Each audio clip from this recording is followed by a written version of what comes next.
on aborde un sujet touchy. On va parler de militantisme.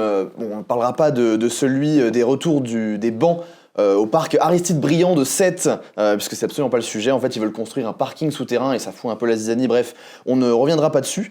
Ni d'ailleurs de mouvement national comme aurait pu avoir la réforme des retraites ou autre dans notre pays. Aujourd'hui, on parle de militantisme étudiant. En fait, je vais revenir sur Sète et les bancs du parc Aristide Briand parce qu'en fait, c'est plus des septuagénaires en fait qui font la grève et qui militent. Et en fait, on va plutôt parler des milliers de personnes en pleine puissance de vivre qui expriment leur avis dans les différentes assemblées, dans les différentes écoles post-bac. On a pu le voir par exemple avec Sciences Po et différents blocages. Et on pourrait se poser des questions comme est-ce que ça va trop loin ? Est-ce qu'on peut vraiment aller trop loin quand on parle de guerre, de conflit ou qu'il y a de vrais enjeux derrière ? Comment est-ce qu'on gère aujourd'hui des désaccords entre différents partis, entre différentes opinions, tout en sachant qu'on a quand même un clivage qui se fait de plus en plus séparé. La jeunesse fait du bruit et c'est complètement normal. On peut pas reprocher à la jeunesse d'avoir envie de s'exprimer. Mais où est-ce qu'est la limite ? Est-ce qu'on peut vraiment agir ? Est-ce qu'on peut vraiment y faire quelque chose ? Quand on voit par exemple qu'un ministre de Trump fait des saluts nazis, est-ce qu'on a vraiment le pouvoir de changer les choses ? Eh bien écoutez, c'est plein de questions et j'espère obtenir plein de réponses aujourd'hui dans l'émission. Bienvenue dans Anyway. Aujourd'hui, on reçoit Montserrat. Merci beaucoup d'être parmi nous pour parler de militantisme étudiant.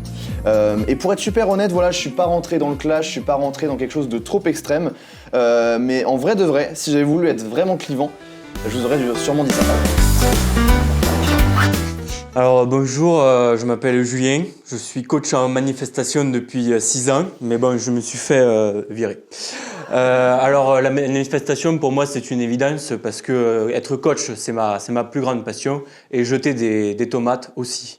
Alors au début c'était pas simple, il a fallu remanier un petit peu les entraînements, mais bon j'ai un petit peu accentué sur le physique parce que ça reste un sport de contact. J'ai eu beaucoup de blessés chez les véganes, les muscles ont pas tenu, alors je les ai remis à la chorale. Ça a un petit peu râlé au début parce que ça râle et moi les starlettes j'aime pas ça. Tu acceptes un caprice, après ça te nique le vestiaire. Étrangement, les exos n'ont pas trop changé, j'ai rajouté une petite touche de gauche. Alors on commence par le slalom de CRS, ensuite on n'a pas le lancer de poids mais de petits poids, et on a le demi-fond les yeux bandés pour éviter les flashbangs. Et je suis très fier de mon palmarès, parce qu'en 6 ans, j'ai pas chômé, même si je défends le chômage. Peut-être pas encore au niveau des grands du métier, comme Mélenchon ou Sandrine Rousseau, mais j'ai quelques poignées à mon bouclier anti-émeute, si vous voyez ce que je veux dire. Notamment, j'ai accompagné quelques personnes pendant les grèves pour la réforme des retraites. J'ai aussi créé une équipe jeune pour les Gilets jaunes. À l'époque, la compétition était rude avec les autres équipes, mais on a eu des très bons résultats. On a eu 4 gardes à vue, des vidéos sur les réseaux sociaux et même une interview chez Quotidien. Donc mon plus bel ouvrage, ça reste ma formation tactique parce que j'ai inventé la formation 8-6. C'est un peu mon dernier recours parce qu'il faut que les joueurs soient très frais et c'est très très offensif. Ils sont complètement morts après. Après ces succès, j'ai eu du mal à renouveler mon effectif parce que ils ont conscience que c'est pas une armoire à trophées qu'ils vont remplir, mais plutôt un casier judiciaire. Donc le mercato d'été a été compliqué, quoi. Il y a aussi que les jeunes générations avec TikTok là, ils veulent plus manifester. Dès qu'ils voient un petit mec à Dubaï en train de faire de la crypto, je sais pas quoi, ils veulent pas qu'on les taxe. Et ça, c'est pas les valeurs du sport que j'aime. Moi, je les perds quand ils commencent à échanger leurs gilets jaunes pour des gilets Patagonia. Ça marche plus du tout, là. En plus, c'est plus que le chino beige, et alors là, le jogging, il a disparu, plus rien. Après, il y a quand même des beaux centres de formation, là où je fais ma petite récolte, quoi. On a Nanterre et la Sorbonne, voilà, tous les ans, il y a des pépites qui me sortent. Et là, on vient d'en choper un à l'entraînement, on l'appelle déjà Jean Moulin. On dirait qu'il est né dedans, le con. Vas-y que je t'écris des messages percutants sur les pancartes. Il a étranglé un anti-émeute avec une écharpe en soie. Et il a même touché Macron avec un œuf à 120 mètres de distance. Alors, on n'en voit pas tous les jours des gamins comme ça. Mais bon, je suis sûr, prochain mercato, les films le chopent et j'ai plus personne dans l'équipe. En parlant de ça, je vais devoir vous quitter parce que dans 10 minutes, j'ai entraînement. On a un gros match demain à préparer contre l'entente Assas-RN. Merci Julien. Enfin Julien, coach en manifestation. Donc si vous avez des manifestations organisées, je pense que c'est la personne adéquate à avoir avec nous. J'espère que le but, c'est de rester dans un ton assez ok pour tout le monde, même si de toute manière on va devoir se foutre sur la gueule à un moment donné vu qu'on est dans un débat de toute manière dans cette émission. Ouais. Lina, une petite réaction. Est-ce que tu fais partie toi d'un club particulier de manif? C'est un truc qui... Écoute, moi je suis plutôt friande des manifs. Ouais, moi je suis plutôt militante. Je vais pas mal. Alors la dernière que j'ai faite, c'était une manifestation féministe. Finalement, féministe. Je suis très friande de ça. Voilà. Après... Pas gros palmarès comme Julien. Non, pas énormément, parce que malheureusement, manque de temps. Par contre, je repartage beaucoup. Je suis très réseau, moi. Je repartage énormément toutes les cagnottes, par exemple pour la Palestine, tout ça. C'est peut-être un truc qu'on a maintenant, nous, mais bon... C'est tout le côté réseaux sociaux qui nous permettent aussi de manifester d'une autre manière, mais oui, j'ai pas envie d'empiéter sur le travail d'enquête que nous fournit Sybille aujourd'hui, puisque c'est la meilleure journaliste de France, hein, c'est-à-dire que BFM TV n'a pas réussi à la choper justement parce qu'elle est sur Anyway, et c'est peut-être une bonne chose au final que tu aies réussi à rester avec nous. Donc ce que je vous propose, c'est qu'on va pouvoir écouter Sybille et qui va pouvoir poser toutes les questions qu'on se pose à Montserrat aujourd'hui. Alors bonjour Montserrat, on est ravis de te recevoir aujourd'hui pour parler de militantisme étudiant. Donc on avait envie d'avoir ton point de vue parce que tu es toi-même professeur agrégé d'espagnol et tu es surtout engagé pour plusieurs causes relatives à l'éducation, que ce soit du côté professoral ou étudiant. Alors même si là aujourd'hui on s'intéresse au côté militantisme étudiant, forcément c'est vrai que le côté professoral a forcément un impact sur les étudiants. Mais même si du coup j'ai parlé de ton poste, est-ce que tu peux nous dire actuellement où tu en es, quels sont tes projets ? Alors, les projets, je pense que je vais continuer à faire ce que je fais déjà depuis un petit peu plus de 30 ans. Je vais rester prof d'espagnol. Et actuellement, effectivement, j'enseigne au lycée Henri IV. Mais j'ai enseigné aussi au lycée Voltaire pendant 17 ans. Et dans un lieu particulier, j'avais pas prévu d'en parler, mais puisque tu me tends la perche, moi j'ai commencé à travailler, j'étais lycéenne au lycée autogéré, qui est un endroit au lycée autogéré de Paris qui vient d'être fermé. Et donc, oui, on en connaît la cause, parce que c'est effectivement un endroit qui va un petit peu trop... qui n'est pas au goût du jour, qui va un petit peu trop à l'encontre des visions de l'école qu'on a aujourd'hui. Voilà. De la vision très normée, je trouve. Autogéré, j'ai pas qu'est-ce que c'est comme école particulièrement ? Alors, c'est un projet qui a vu le jour en 1980 avec l'arrivée de Mitterrand et Savary comme ministre de l'Éducation. Il y a eu 4 lycées autogérés qui se sont ouverts en France. Je le fais rapidement. Hein. Et l'idée, c'était un lieu public. Hein. C'était un lycée expérimental avec une pédagogie alternative. Alors, il y en a beaucoup, hein, des endroits avec des pédagogies alternatives, mais qui sont souvent des lieux privés. Là, c'était public. Et l'idée, c'est qu'il y avait uniquement des professeurs et des élèves qui prenaient en charge en autogestion l'établissement. Okay. Donc, les lycéens s'occupaient aussi bien du ménage que de l'administration, le budget de l'établissement. Okay. Voilà. C'est un peu comme Montessori, en fait, c'est ça ? Sauf que Montessori, c'est très très privé. Il faut avoir quand même pas mal d'argent pour y entrer. Okay. Et sur le plan pédagogique, c'est quand même différent. Il n'y a pas ce côté autogestionnaire, il n'y a pas de participation des élèves, des petits, dans la gestion de l'établissement. Sur le plan pédagogique, oui, il y a des passerelles, il y a des choses. D'accord. Et alors du coup, je te pose cette question, mais aussi c'est aussi valable sur le plateau parce qu'on est majoritairement proche des études ou alors encore étudiants. Est-ce que tu trouves que les étudiants actuellement sont de plus en plus politisés et est-ce que tu en vois une certaine raison, si oui ? Alors, avant de répondre, j'ai quand même envie de dire, je ne suis pas experte, dans la mesure où je ne suis pas historienne, je ne suis pas sociologue non plus, j'ai pas fait d'études particulières sur les mouvements étudiants. Et c'est vrai que j'ai envie de dire, là, je parle de mon mon ressenti de prof. Voilà, effectivement, depuis toutes ces années, souvent, hein, on est amené à se demander est-ce que c'est toujours quelque chose qui a de la vitalité, qui est vivant?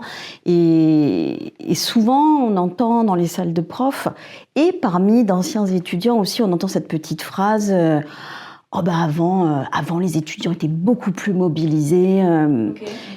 Et j'y crois pas à ça, en fait. Je pense qu'il y a une permanence, je pense qu'il y a une vitalité, je pense qu'il y a quelque... linéaire, tu penses? Linéaire, j'en sais rien, mais en tout cas, il y a quelque chose qui colle. Les causes sont pas les mêmes, et on reviendra peut-être un peu plus dans le détail de ça, mais je pense que les jeunes sont toujours aussi mobilisés, et je pense que c'est inhérent à leur jeunesse, justement. Bah justement, on parlait de puissance de vivre, de puissance d'énergie. C'est vrai que moi, je trouve en tout cas qu'on est plutôt politisé, mais du coup, tu ne ressens pas forcément de différence par rapport à l'époque où toi, tu étais étudiante? Non, j'ai pas l'impression. Alors, on pourrait avoir tendance à se dire, parce qu'en vieillissant, on est soi-même peut-être, c'est pas moins impliqué, mais impliqué d'une autre manière. On a un autre regard. Mais après, c'est selon les événements. Mais des événements, j'ai envie de dire presque malheureusement, il y en a tout le temps. Il y a des raisons de se mobiliser. Mais j'ai pas du tout le ressenti d'une moindre mobilisation. D'accord. Et du coup, toi qui es qui as aussi une vision de professeur, si tu devais parler de 3 causes qui t'interpellent, qui te questionnent, toi, dans le milieu étudiant, quelles seraient-elles et pourquoi tu as envie de les défendre? Alors, la première chose, alors j'ai le côté prof et j'ai la casquette parent aussi. Et actuellement, et ce serait peut-être une raison de soi-disant dépolitisation des jeunes, c'est la précarité dans laquelle les étudiants se retrouvent de plus en plus. Et je trouve qu'ils ont des réactions et politiques. Alors on le voit avec des structures un peu syndicales, organisationnelles, mais il y a aussi des initiatives. Alors je me souviens pas des noms exacts, mais je crois qu'il y a une initiative qui s'appelait #la précarité tue, avec des organisations étudiantes, des mises en place puis d'aide alimentaire, de choses comme ça. Donc ça, déjà, la précarité, qui à mon sens est une précarité construite, c'est-à-dire que plus on fragilise les étudiants, et plus ils sont malléables. Et finalement, je trouve qu'ils réagissent plutôt assez bien en s'organisant, mais je trouve ça terrible. Il y a la précarité économique, et ce que j'ai découvert, moi, par le biais de mes enfants, c'est ce face-à-face avec une nébuleuse numérique, où on a le sentiment au début de se dire c'est super bien organisé, ils peuvent faire, c'est beaucoup plus pratique, ils n'ont pas besoin de se déplacer. Nous, c'est vrai que on peut trouver ça bizarre, mais quand on avait eu notre bac, il fallait physiquement aller faire la queue devant la fac pour s'inscrire. Oui, et c'était premier arrivé, premier servi. Donc on peut penser que c'est chouette de pouvoir faire les choses numériquement, et en fait c'est terrible. Il n'y a plus la possibilité de s'adresser à un humain. Il y a une espèce de nébuleuse, et je trouve que les étudiants sont mis aujourd'hui dans une impasse, dans une difficulté, où finalement il y a peu de collectifs aussi. Enfin, ils ont plus tellement à qui s'adresser. Et d'ailleurs, pardon, on l'a très bien vu pendant le Covid, où c'est vrai qu'il y a eu une énorme vague de dépression étudiante, parce qu'on n'avait plus d'humains. On n'avait plus d'humains. Du tout, ouais. Pardon, je rebondissais. Et notamment par rapport à cette nébuleuse numérique, moi je me permets de rebondir là-dessus parce que je trouve ça super intéressant. Parce que justement, le fait qu'il y ait ce numérique, on pourrait penser que on parle d'opportunité. Et j'ai lu que tu t'étais engagé, tu avais signé une pétition il y a quelques années pour la mobilisation contre les étudiants sans fac, sans inscription. Et je trouve qu'il y a toujours ce problème. Il y a par exemple Parcoursup, avant je sais plus comment ça s'appelait, mais tous les 3 ans la plateforme change et on a toujours beaucoup d'étudiants qui se retrouvent complètement sans fac. Qu'est-ce que tu en penses aujourd'hui? Est-ce que tu penses qu'il y a une amélioration ou au contraire on en est toujours au même point?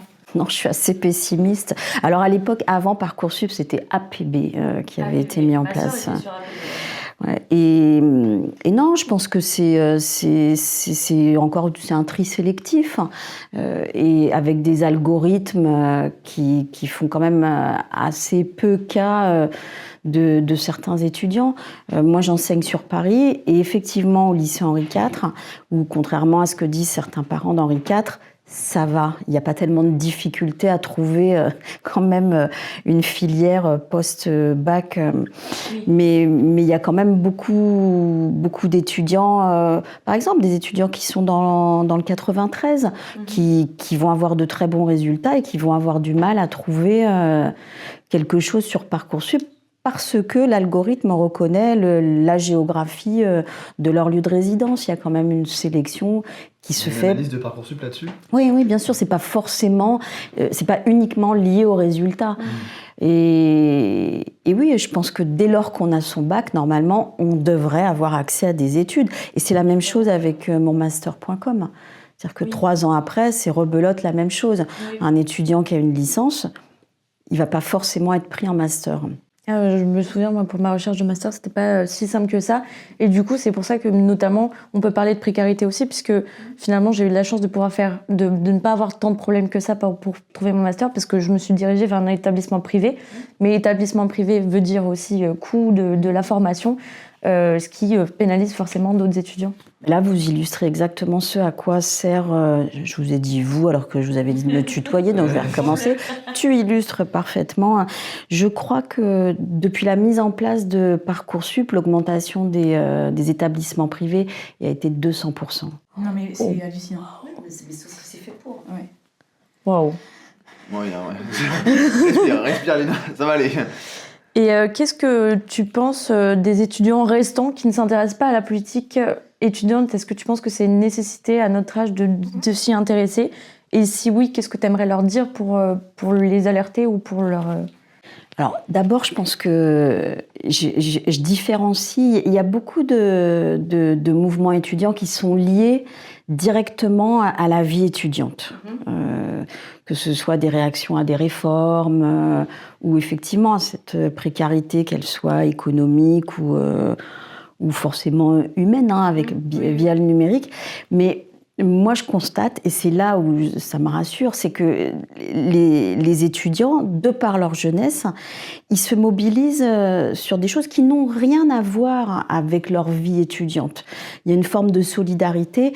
Alors, tu parlais des grèves et des manifestations liées pour l'égalité des droits hommes-femmes, contre des violences, les violences de genre, les violences sexistes.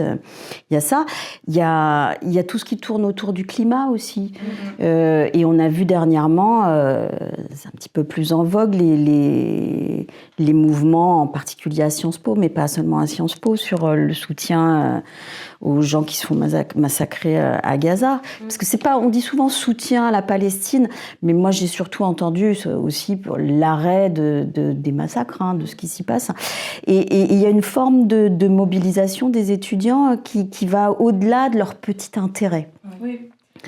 Et je pense que, c'est peut-être le sentiment que j'ai, moi. Encore une fois, je parle d'un établissement parisien où je trouve que les jeunes restent quand même très, très mobilisés. J'ai pas le sentiment d'avoir des leçons à leur donner.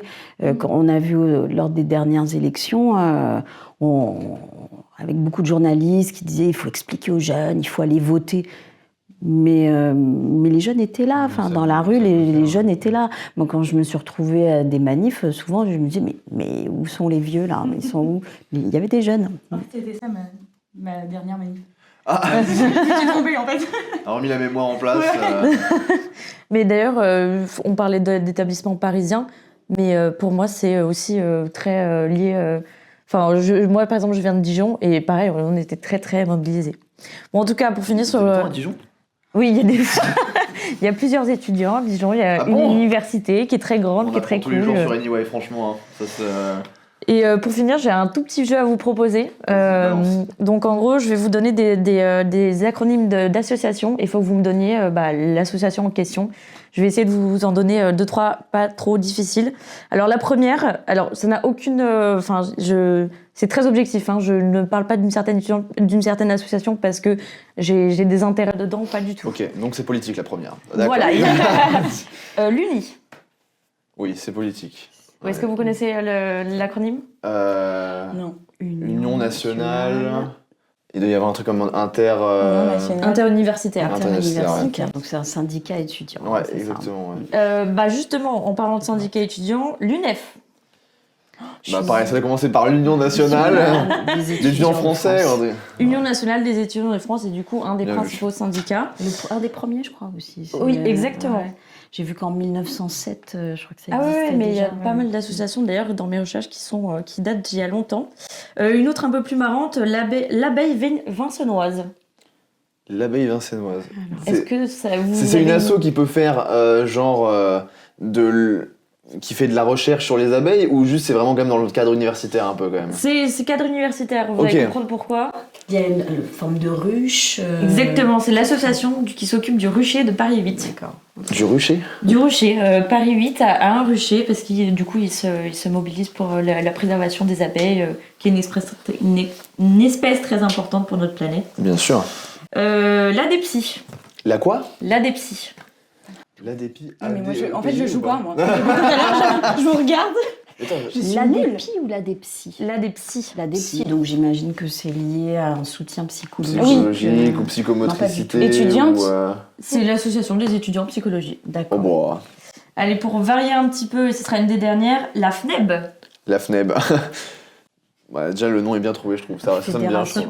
Oui, ça sonne bien. Fédération Pas mal. nationale Des des étudiants. étudiants Ouais. dépressifs. Non, B. Non, B. FNEB. C'est un Border. Des étudiants bouchés.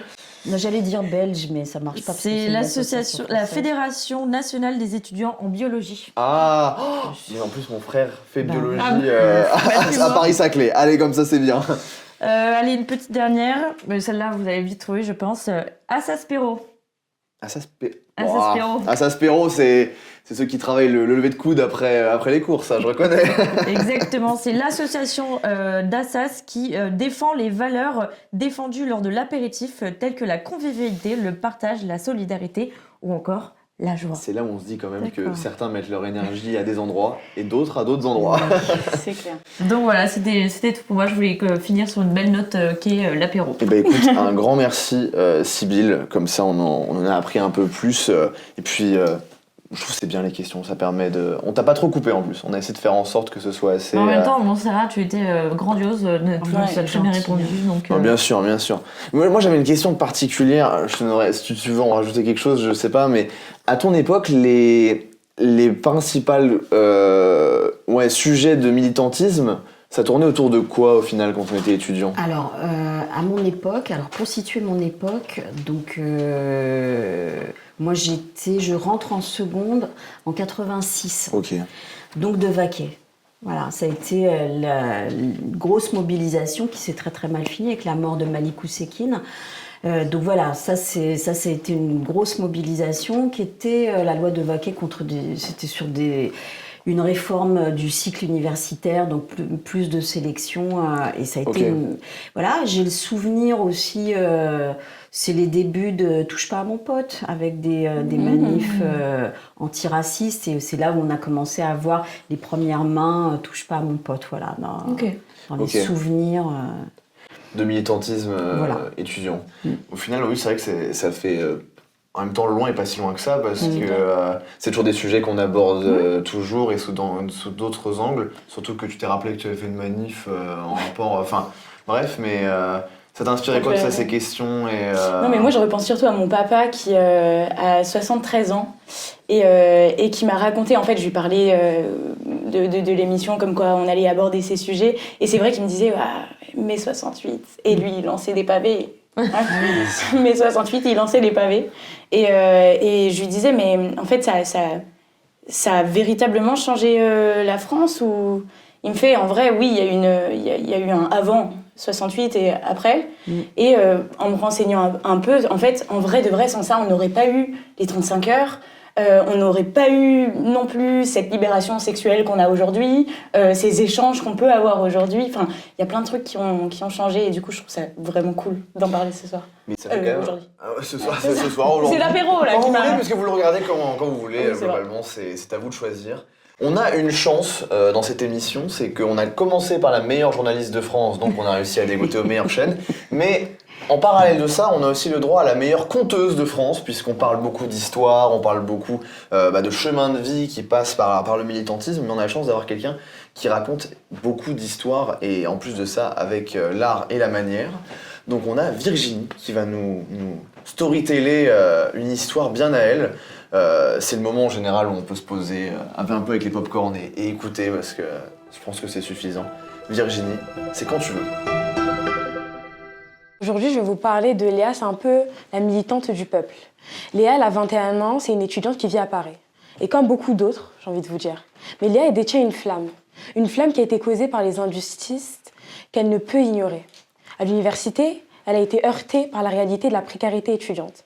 Voir des étudiants galérer pour payer son loyer, craindre de ne pas avoir suffisamment d'argent pour pouvoir se nourrir, faire des jobs mal payés qui ne peuvent même pas couvrir les frais de scolarité. Vous voyez tout ça? C'est vraiment un calvaire. Elle voit ses camarades se battre tous les jours contre la pauvreté. Et elle est frappée par leur souffrance, trop souvent invisible, ignorée, comme s'ils ne valaient rien au final. Un jour, après avoir parlé à une amie qui venait de perdre son logement à cause justement de la hausse des prix, Léa, elle a eu un déclic. Elle s'est dit, ça ne peut plus continuer comme ça. Elle ne pouvait plus rester là, passive comme ça. Car pour elle, se taire, c'était être complice. C'était donc le moment pour elle de passer à l'action, de se battre pour elle, pour eux et pour ceux qui souffrent en silence. Ils sont trop souvent ignorés. Elle a commencé à organiser dans un premier temps des réunions, à lancer des pétitions, à occuper des bâtiments étudiants. Mais elle savait que, au final, ça n'était pas suffisant. Car il fallait une union collective.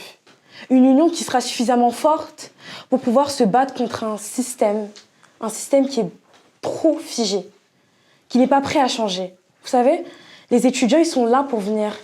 Ils arrivent dans une grande ville pour pouvoir étudier, pas pour pouvoir penser à des questions de nécessité.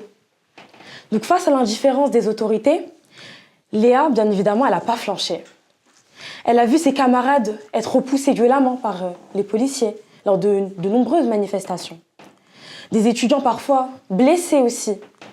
Mais au lieu de se laisser abattre, elle a trouvé en cette violence une force de pouvoir continuer. Elle se répétait chaque matin que ce n'est pas à eux de décider de notre futur, c'est à nous de la bâtir et de pouvoir devenir ce que l'on désire réellement être. Elle s'est dit que bon, les manifestations, ça n'a pas vraiment d'influence. Donc, je vais me lancer sur les réseaux sociaux et partager mon vécu. Donc, elle a commencé à partager ses messages qui ont franchi les frontières, ses vidéos qui ont résonné, ses paroles ont commencé à avoir énormément d'écho. Peu à peu, elle n'était plus seule. Elle a vu qu'ils étaient ensemble. Ils étaient beaucoup trop nombreux. Ils ont donc refusé de rester dans l'ombre. Ensemble, ils ont décidé de défier les institutions. Ils ont fait entendre leur voix peu à peu. Donc bien évidemment, suite à ces vidéos, ils ont pu voir qu'ils commençaient à avoir des petites victoires quand même. Il y a eu un soutien psychologique à ouvert, des aides d'urgence, des associations étudiantes qui étaient trop souvent mis de côté, qui ont commencé à avoir une certaine visibilité. C'était pas seulement un combat contre un système injuste, c'était aussi la construction d'un futur beaucoup plus juste, notamment pour vous, la génération alpha, car vous êtes un peu notre relève.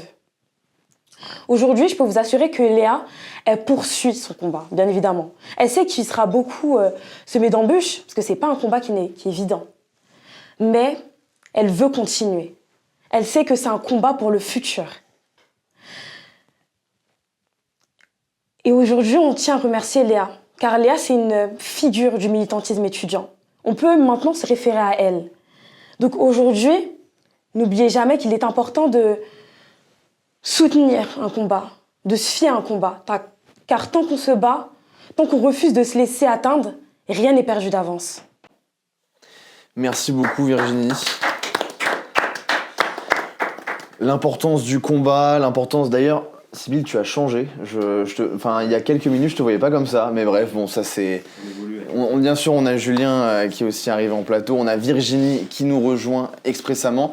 Toute cette idée du combat, cette idée aussi du côté 2.0 qu'on a maintenant, ça vient quand même apporter une nouveauté. Montserrat, on est quand même dans une ère où on peut se battre et relayer ça à énormément de monde par rapport à il y a quelques années au final.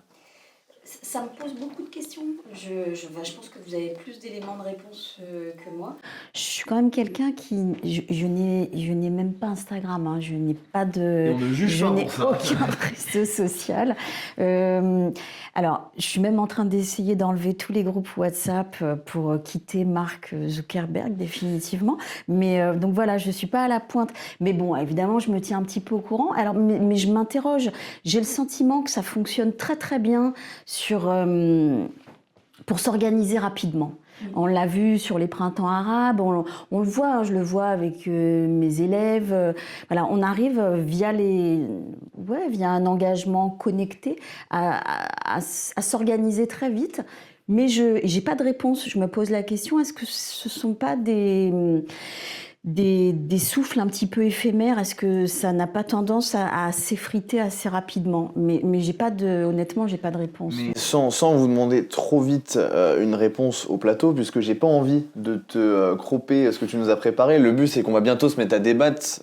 Tu parlais de combat, et c'est globalement ce à quoi ça va ressembler. Une arène de gladiateurs, on va tous se foutre sur la gueule. Non, pas à ce point-là, mais dans l'idée, il y a clairement des questions comme celle-ci.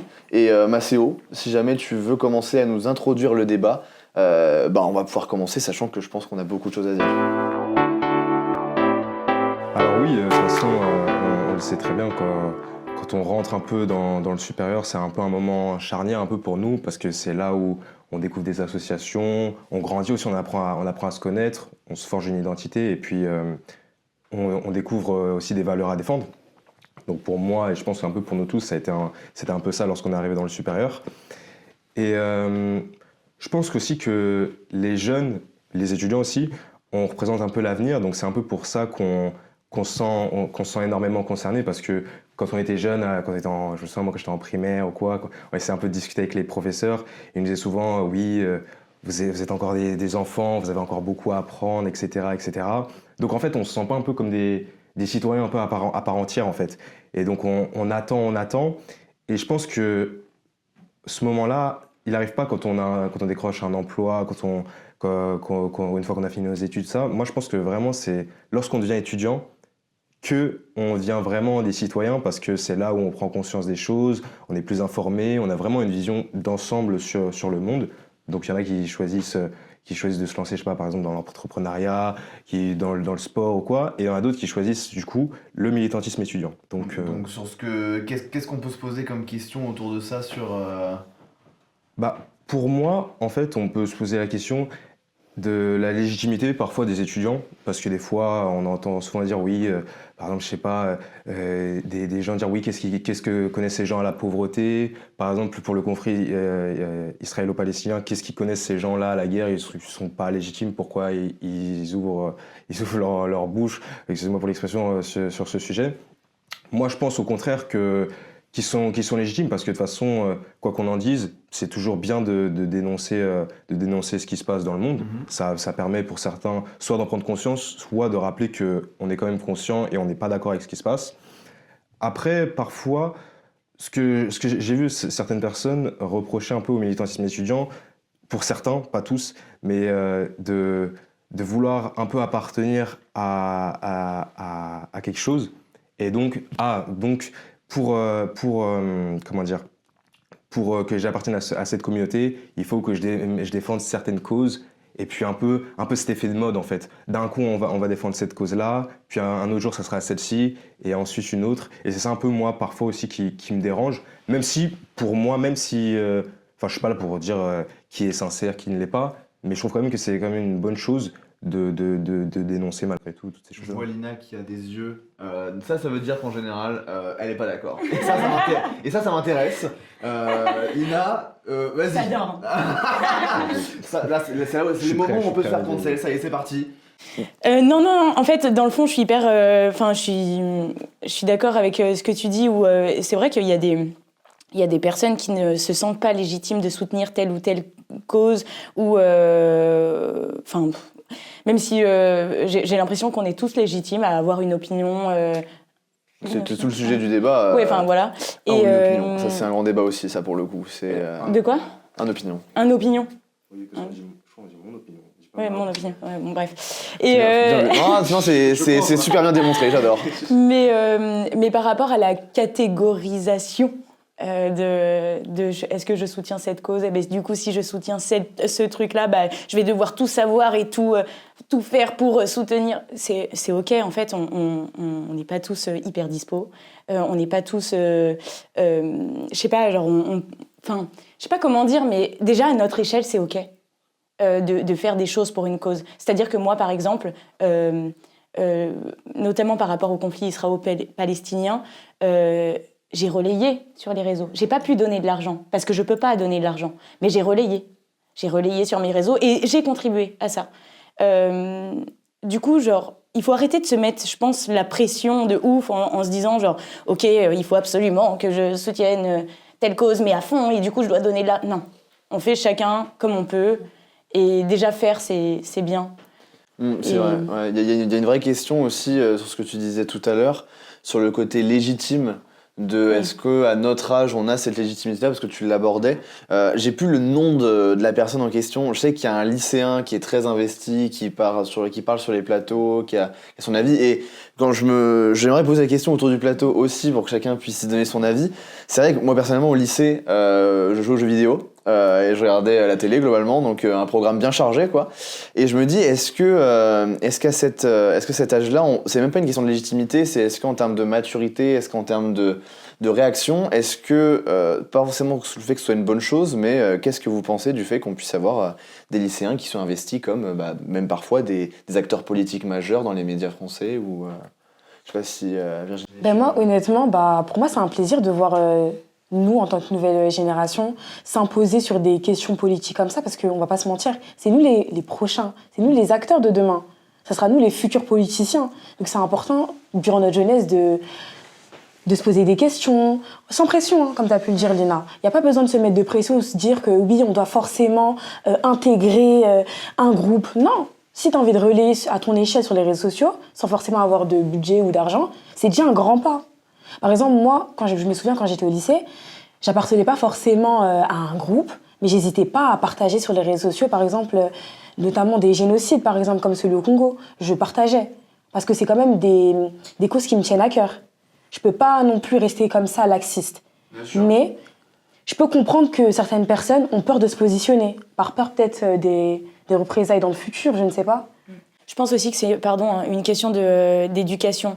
Moi, je sais que personnellement, comparé à des copines de classe, notamment au lycée, j'ai été privilégiée parce que mes parents sont très ouverts et qu'importe mon opinion politique, même si c'est différent d'eux, en fait, j'ai été éduquée dans la parole, dans l'échange et dans la bienveillance. Et du coup, je pense que parce que ça, je suis comme ça et je suis militante.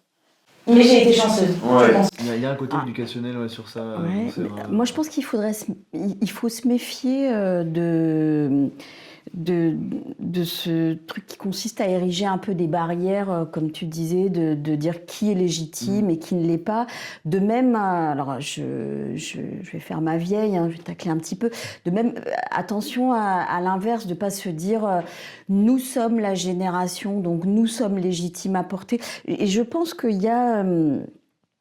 il y a une construction très, très sociale qui fait que, je ne sais pas comment vous le ressentez au long de vos études, mais moi, en tant qu'enseignante, ces 15 dernières années, il y a quand même quelque chose qui consiste à déconstruire, à détricoter tout ce qui est collectif. Et ça passe par des choses très simples, la modification des espaces. C'est-à-dire qu'il y a de moins en moins d'espace sur les lieux de travail, y compris. Et sur les facs, c'est pareil. De moins en moins d'espace où on peut se retrouver ensemble, de moins en moins de moments où on peut échanger ensemble. Donc, se remettre à chaque fois fois dans des petits groupes, alors les jeunes comme ci, les jeunes comme ça, les jeunes, ça me fait penser à certains mouvements féministes qui ont été très, et parfois à juste titre, hein, mais très très divisés, les féministes ceci, les féministes cela. Attention à pas se monter les uns contre les autres au nom d'une légitimité. Et sur l'éducation, ce que tu disais sur l'éducation, oui, je pense qu'effectivement, ça joue d'avoir des parents qui nous portent, qui nous transmettent. Mais je pense que c'est aussi le rôle de l'école. Parce que ça permet quand même... L'école devrait être le lieu où on peut échanger, où on peut créer du débat, entendre des choses. Et parfois, c'est un peu compliqué. C'est pas toujours offert. Et Julien, Sur cette question-là de tout ce qui est... parce qu'en plus de ça, on parle de l'école, donc... Moi, je suis plutôt... dans ma personnalité, je n'aime pas du tout militer. Pour quoi que ce soit. On a un avis différent dans ce plateau, quoi. Je suis très attaché aux valeurs républicaines que sont le vote. Et je trouve que c'est ma manière de participer, même si parfois ça ne représente pas tout le monde ou qui que ce soit. C'est ma manière de participer à l'échange démocratique parce que moi j'ai vu, par exemple dans les écoles où c'était des débats unilatéraux qui se passaient en permanence. Et pour peu qu'on ait une vision différente de la chose, on peut très rapidement se prendre un fléau dessus. Donc moi, dans ma personnalité, j'ai appris à garder ce pourquoi je voulais militer pour moi. Même je trouve qu'échanger sur les réseaux, ça n'a pas grande utilité dans ce que j'aime ou dans ce que je veux défendre. Donc je trouve qu'il faut faire attention aux débats unilatéraux parce que c'est bien d'échanger, mais après ça crée du communautarisme et tout le monde, en fait, on échange entre gens d'accord.